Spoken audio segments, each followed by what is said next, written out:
नमस्कार, SBT news में आपका स्वागत है। पेश है 1 फरवरी बुधवार सुबह 6:15 बजे राजस्थान की बड़ी खबरें। राजस्थान के उपनेता प्रतिपक्ष राजेंद्र राठौड़ के खिलाफ विशेषाधिकार हनन प्रस्ताव लाने के मुद्दे पर विधानसभा में जमकर हंगामा हुआ। राठौड़ और स्पीकर सीपी जोशी में तनातनी हुई। करीब 20 मिनट तक सदन में हंगामा हुआ। मुख्यमंत्री अशोक गहलोत समर्थक विधायकों के 25 सितंबर को दिए गए इस्तीफों के मुद्दे को राठौड़ हाई कोर्ट ले गए थे। सीएम सलाहकार और निर्दलीय विधायक संयम लोढ़ा ने राठौड़ के खिलाफ सदन में विशेषाधिकार हनन का प्रस्ताव पेश किया। विधानसभा स्पीकर ने संयम लोढ़ा को विशेषाधिकार हनन प्रस्ताव पर बोलने की अनुमति दी। इसका राठौड़ ने विरोध किया। इसी मुद्दे पर तनातनी हुई। विशेषाधिकार हनन पर अब बाद में फैसला होगा। संयम लोढ़ा ने कहा कि हाईकोर्ट विधानसभा को कैसे डिक्टेट कर सकता है। आसाराम को मंगलवार को उम्र कैद की सजा सुनाई गई। गुजरात के गांधीनगर सेशन कोर्ट ने आसाराम को सोमवार को दोषी करार दिया है। इससे पहले जोधपुर कोर्ट ने 25 अप्रैल 2018 को एक मामले में आसाराम को उम्र कैद की सजा सुनाई थी। तब से वो जोधपुर की जेल में बंद है। 10 साल से जेल में बंद आसाराम के खिलाफ दुष्कर्म का ये मामला 22 साल पुराना है। तब अक्टूबर 2013 में अहमदाबाद के चांदखेड़ा थाने में FIR दर्ज हुई थी। अडानी ग्रुप के चेयरपर्सन गौतम अडानी दुनिया के टॉप 10 अमीरों की लिस्ट से बाहर हो गए हैं। ब्लूमबर्ग बिलियनियर्स इंडेक्स के मुताबिक एक दिन में अडानी को $8 बिलियन का नुकसान हुआ है। 29 जनवरी को उनकी नेट वर्थ $92.7 बिलियन थी, जो सोमवार को घटकर $84.4 बिलियन पर आ गई। इससे अडानी इंडेक्स में 11वें स्थान पर आ गए हैं।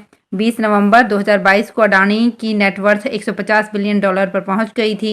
वहां से अडानी को नेटवर्थ अभी $65.6 बिलियन नीचे है। वहीं एक हफ्ते में अडानी की नेटवर्थ में $35.6 बिलियन की कमी आई है। राजस्थान स्कूल शिक्षा परिषद की ओर से जारी किए गए आदेश अब न केवल शिक्षा विभाग के अधिकारियों के लिए बल्कि विद्यार्थियों के लिए भी परेशानी बन गए हैं। परिषद ने निर्देश दिए हैं कि 2 फरवरी से विद्यार्थियों को नई यूनिफॉर्म पहनकर ही स्कूल आना होगा। साथ ही शिक्षा विभाग के अधिकारियों को भी कहा गया है कि वो 3 दिन में सभी पात्र विद्यार्थियों को यूनिफॉर्म वितरण, जन आधार प्रमाणीकरण कर सभी स्टूडेंट ने नई यूनिफॉर्म में ही स्कूल आने की 100% पालना सुनिश्चित करवाई जाए। इतना ही नहीं, अगले सप्ताह से विभाग के अधिकारी स्कूलों में योजना का सघन निरीक्षण करेंगे। यदि किसी भी स्तर पर लापरवाही पाई जाती है तो जिम्मेदार अधिकारी व कर्मचारी के विरुद्ध अनुशासनात्मक कार्यवाही की जाएगी। रिलायंस जियो ने मंगलवार को 34 नए शहरों में 5G सर्विस लॉन्च की। इसके साथ ही देश में जियो 5G सर्विस पाने वाले शहरों की कुल संख्या 225 हो गई है। कंपनी ने बताया कि आंध्र प्रदेश में 6 शहर, असम में 3, बिहार में 1, छत्तीसगढ़ में 2, हरियाणा में 2, कर्नाटक में 1, महाराष्ट्र के 2, ओडिशा के 2, पंजाब के 2, राजस्थान के 1 और तमिलनाडु के 8, तेलंगाना के 3, उत्तर प्रदेश का 1 शहर में सेवाएं शुरू हो गई है। राजस्थान पंचायत समिति सदस्य संघ ने अपनी विभिन्न मांगों को लेकर सीकर जिला कलेक्ट्रेट पर प्रदर्शन किया। संघ डाक बंगले से रैली के रूप में कलेक्ट्रेट पहुंचे, जहां जमकर नारेबाजी कर विरोध जताया। संघ ने प्रधान, सरपंच और जिला प्रमुख की भांति पंचायत समिति सदस्यों की भी प्रशासनिक अधिकार, विभिन्न दस्तावेजों का सत्यापन, प्रमाणीकरण करने का अधिकार देने की मांग सहित 9 सूत्री मांगों का ज्ञापन सौंपा। राजस्थान के पर्यटन राज्य मंत्री मुरारी लाल मीणा ने मंगलवार को विधानसभा में कहा कि राजस्थान पर्यटन विकास निगम के तहत संचालित किसी होटल को निजी क्षेत्र में देने का कोई विचार नहीं है।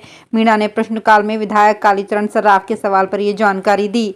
उन्होंने बताया कि राज्य बजट घोषणा के तहत RTDC की ओर से 6 होटल इकाइयों, जयपुर का होटल गणगौर, अजमेर का होटल खादिम, उदयपुर का होटल कजरी, माउंट आबू का होटल शिखर, भरतपुर का होटल फॉरेस्ट लॉज और सरिस्का का होटल टाइगर डेन इकाइयों में रिनोवेशन के लिए विभाग ने राशि स्वीकृत की है। उन्होंने बताया कि इन इकाइयों में रिनोवेशन का कार्य आउटसोर्स के माध्यम से किया जाएगा तथा इन्हें निजी क्षेत्र में नहीं दिया जा रहा है। राजस्थान में किसी भी नगरीय निकाय की ओर से सफाई शुल्क की वसूली नहीं की जा रही है। नगरीय विकास मंत्री शांति धारीवाल ने मंगलवार को विधानसभा में कहा कि सफाई शुल्क वसूली के संबंध में नगरीय संस्थाओं को अलग से कोई निर्देश भी जारी नहीं किए गए हैं। धारीवाल प्रश्नकाल के दौरान इस संबंध में विधायकों के पूरक प्रश्नों का जवाब दे रहे थे। उन्होंने कहा कि राजस्थान नगर पालिका अधिनियम 2009 के तहत जनहित में ठोस अपशिष्ट प्रबंधन कार्य के लिए बायलॉज बनाने का अधिकार नगर निगम, नगर परिषद एवं नगर पालिकाओं को है। उन्होंने कहा कि नगरीय संस्थाओं को उनके क्षेत्र में सफाई शुल्क वसूल करने का प्रावधान नगर पालिका अधिनियम में जरूर है। उन्होंने कहा कि संबंधित नगर पालिका के अधिशासी अधिकारी अथवा नगर निगम आयुक्त को अपने क्षेत्र में ये शुल्क लगाने का अधिकार है, लेकिन राज्य में कहीं भी इसकी वसूली नहीं की जा रही है।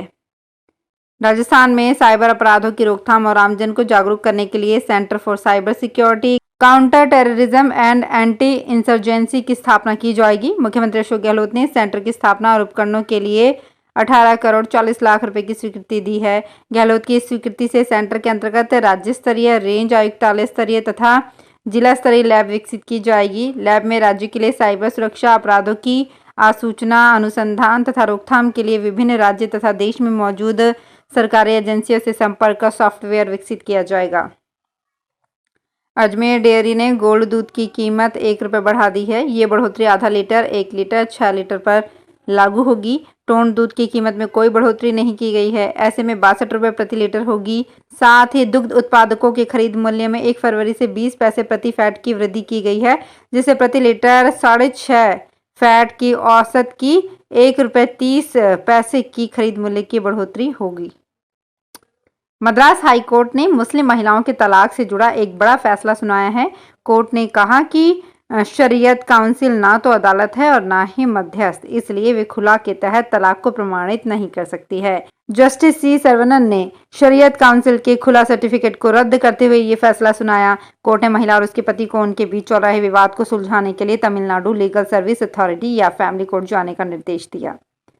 राजस्थान में आबू रोड की रिको थाना पुलिस ने मंगलवार को बड़ी कार्रवाई करते हुए नाकेबंदी के दौरान एक कार से हवाला के 3 करोड़ 95 हजार रुपए बरामद किए। आरोपियों ने गाड़ी के आगे की दोनों सीटों के नीचे एक अलग से बॉक्स में बना रखा था, जिसमें से ये नोटों के बंडल मिले हैं। रिको थाना अधिकारी सुरेश चौधरी ने बताया कि एसपी ममता गुप्ता के निर्देश पर राजस्थान गुजरात सीमा पर स्थित मावल चौकी पर नाकेबंदी की जा रही थी। इस दौरान एक कार को रुकवाकर उसकी तलाशी ली गई, जिसमें बड़ी संख्या में नोट बरामद हुए हैं। राजस्थान के उच्च शिक्षा राज्य मंत्री राजेंद्र सिंह यादव ने मंगलवार को विधानसभा में आश्वस्त किया कि जयपुर के इंदिरा गांधी नगर में विद्यार्थियों की पर्याप्त संख्या होने पर वहां राजकीय महाविद्यालय खोलने पर विचार किया जाएगा।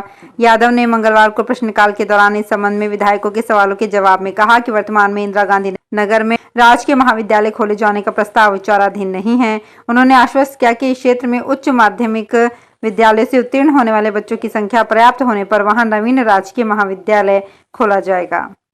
Udaipur Ahmedabad broad gauge track शुरू होने के साथ ही रेलवे को आमदनी देने लगा है, जबकि इस ट्रैक पर अभी प्रतिदिन एक ही यात्री गाड़ी चलाई जा रही है। मालगाड़ी और यात्री गाड़ियों से प्रति माह रेलवे को 16 करोड़ का राजस्व मिल रहा है। इसमें साधारण श्रेणी से लेकर 3rd AC तक की सीट बुक करवाई जाती है। इन यात्रियों से रेलवे को एक फेरे में करीब 4 लाख रुपए का राजस्व मिलता है। वहीं उदयपुर से मुंबई, बड़ौदा, सूरत, विभिन्न पोर्ट सहित दक्षिण भारत के लिए करीब 50 मालगाड़ी जाती है। प्रत्येक गाड़ी का औसत 30 लाख रुपए की आय माने तो करीब 15 करोड़ रुपए मालगाड़ियों से ही राजस्व प्राप्त हो रहा है। मोरबी ब्रिज हादसे में आरोपी ओरेवा ग्रुप के जयसुख पटेल ने मंगलवार को मोरबी कोर्ट में सरेंडर कर दिया। कोर्ट ने उन्हें जेल भेज दिया। इसी महीने गुजरात पुलिस ने इस केस में 1262 पन्नों की चार्जशीट दायर की थी। ब्रिज गिरने के मामले में जयसुख पटेल को मुख्य आरोपी बनाया गया था। 24 जनवरी को गुजरात की एक कोर्ट ने पटेल के खिलाफ गिरफ्तारी का वारंट जारी किया था। 30 अक्टूबर 2022 को हुए मोरबी ब्रिज हादसे में 135 लोगों की मौत हो गई थी। तो फिलहाल इस बुलेटिन में इतना ही, फिर हाजिर होंगे कुछ और बड़ी खबरों के साथ।